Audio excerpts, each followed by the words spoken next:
Para jemaah sudah seputaran baik di dalam Masjid Agung, di halaman dan di sekitar Masjid Agung, jalan-jalan seperti Jalan Merdeka, Jalan Masjid Lama, Jalan Sudirman, dan termasuk juga Jembatan Ampera dipadati oleh para jemaah yang hari ini melaksanakan sholat Idul Adha. Idul Adha hari ini, mari ikuti laporan ini. Sudah mengambil tempat ini posisi sebelum sholat main game dulu.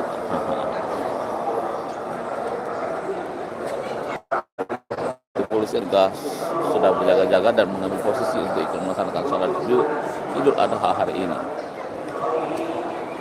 Mari kita lihat seperti apa kepadatan sholat Idul Adha di Masjid SMB Jaya Wikramo Palembang yang dulu namanya Masjid Agung.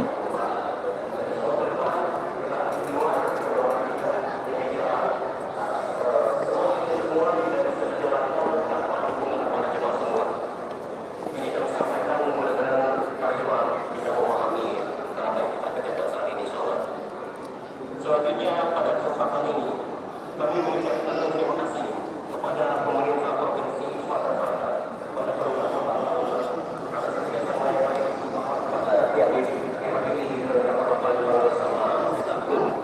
semua ini sangat kita karena betul-betul 100% bahwa dengan bahwa konsentrasi untuk menyiapkan kegiatan kita nanti berbagai pada ketua pembina Yayasan Masjid Agung Palembang, kemudian juga semua pihak yang tidak baca kami sebut satu-satu yang telah berbuat untuk terlaksana sholat kita pada pagi ini dan insya Allah besok.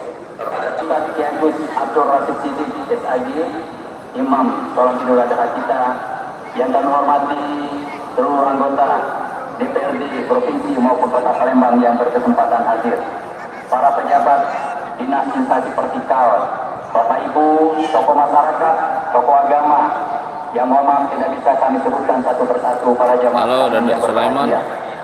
Allahu Akbar, Allahu Akbar, Allahu Akbar. Dandek Sulaiman, halo juga. Segala puji dan syukur kita persembahkan kehadiran Allah Subhanahu wa Ta'ala atas nikmat keimanan, nikmat kesehatan, dan nikmat kesempatan baik di mimpi lahir maupun batin, sehingga pada hari ini kita dapat merayakan hari raya Idul Adha Muhammad sallallahu alaihi wasallam.